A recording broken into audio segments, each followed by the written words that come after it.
Okay students, आज हमारा जो टॉपिक है वो है elements of C language. Elements of C language का मतलब कि हम सी लैंग्वेज के अंदर, जैसे कि आपने एक प्रोग्राम में देखा था, हम लोग मुख्तलिफ चीज़ें यूज़ कर रहे हैं, उसका लिखने का एक तरीका है। तो जो एलिमेंट्स ऑफ सी लैंग्वेज हैं उनके अंदर दो चीज़ें आ रही हैं, एक हैं आइडेंटिफायर्स और कीवर्ड्स। ये पार्ट हैं सी लैंग्वेज का।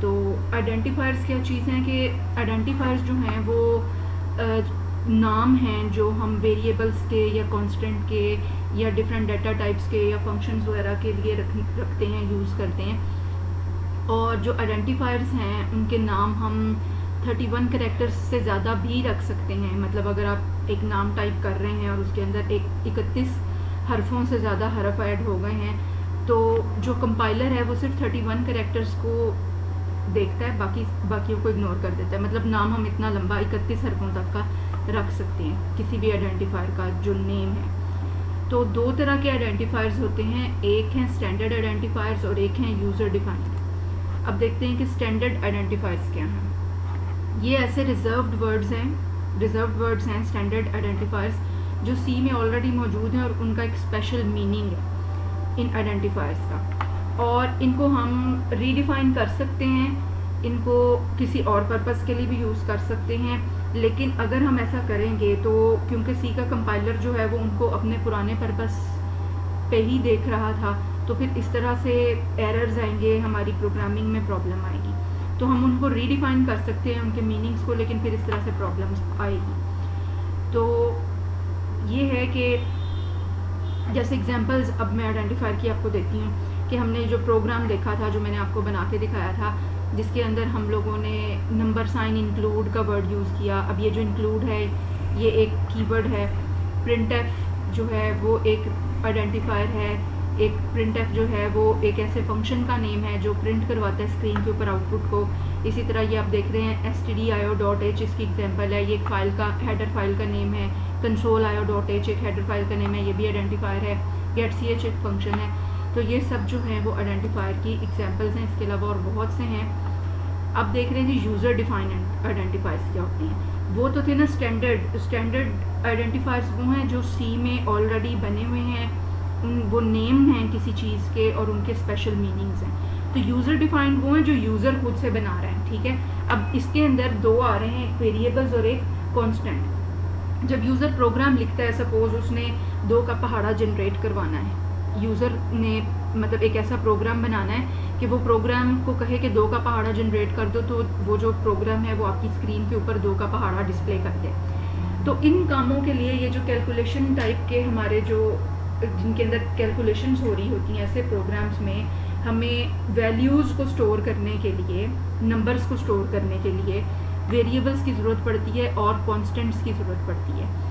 तो वेरिएबल्स और कांस्टेंट्स जो हैं वो यूज़र डिफाइंड आइडेंटिफायर्स हैं। आइडेंटिफायर्स इसलिए हैं कि हर वेरिएबल का, हर कांस्टेंट का नाम है। कांस्टेंट्स को हम डायरेक्टली वैल्यूज़ के तौर पे भी यूज़ कर सकते हैं और हम उनको नंबर साइन डिफाइन के साथ उनका नाम डिफाइन भी कर सकते हैं। तो वेरिएबल्स के नाम भी मतलब होते हैं, कांस्टेंट्स के भी नाम हैं।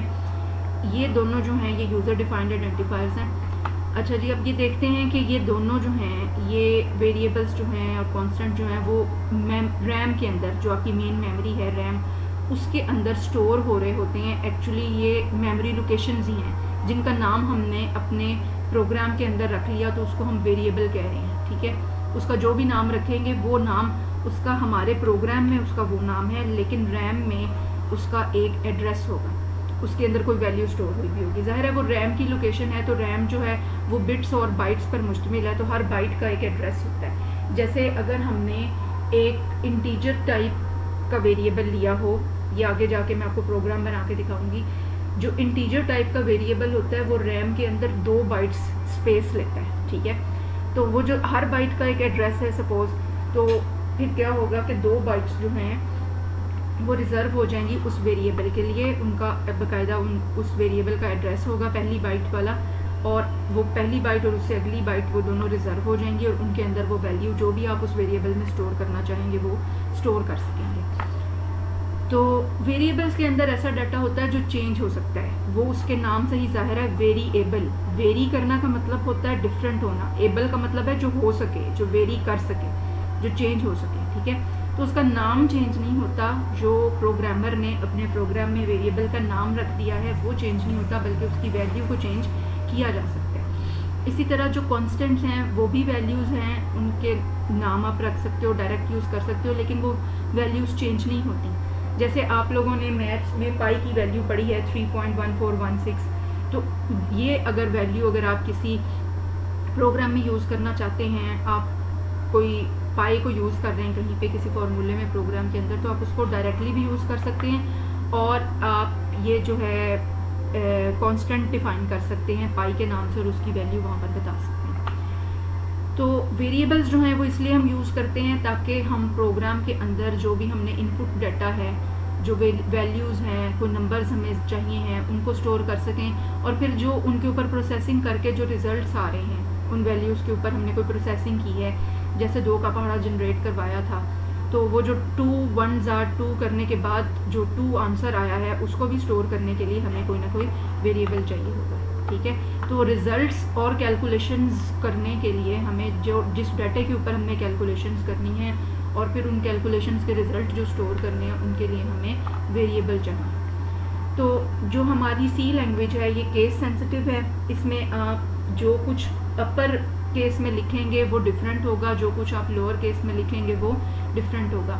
तो कन्वेंशन ये है, यानी रिवायत ये है कि हम जो कांस्टेंट वैल्यूज़ हैं उनके जब नाम रखते हैं, जब उनको आइडेंटिफाई हमने करना होता है तो हम उनको कैपिटल लेटर्स में उनके नाम लिखते हैं, जबकि जो वेरिएबल्स हैं उनमें हम उनका पहला हरफ, वेरिएबल के नाम का पहला हरफ जो है उसको कैपिटल कर देते हैं, बाकी को स्मॉल कर देते हैं। लेकिन ये भी मर्ज़ी है, मैंने जब भी प्रोग्रामिंग की है मैंने हमेशा वेरिएबल्स को स्मॉल लेटर्स में लिया। तो कन्वेंशंस हैं, मतलब रिवाज है, ये कोई रूल नहीं है। लेकिन ये बात जहन में रखनी है कि जो सी लैंग्वेज है उसके अंदर वो केस सेंसिटिव है, उसमें अगर आपने एक चीज़ कैपिटल में लिखी है और वही चीज़ अगर आपने स्मॉल लेटर्स में लिखी है तो सी लैंग्वेज का कंपाइलर उन दोनों को अलग अलग लेगा।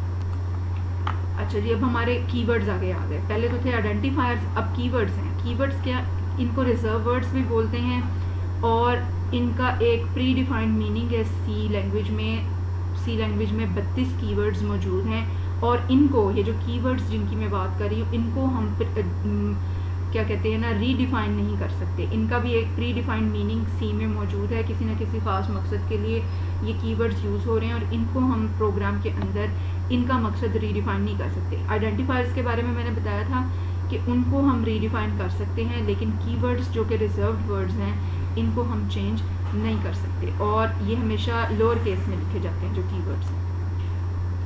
अब वेरिएबल्स की हम बात कर रहे थे पहले, तो वेरिएबल्स के बारे में हम देखते हैं कि जो वेरिएबल्स हैं असल में ये मेमोरी लोकेशंस हैं। रैम आपकी मेमोरी, आपके कंप्यूटर की मेमोरी है, ठीक है, उसके अंदर बाइट्स मौजूद हैं, हर बाइट का एक एड्रेस है।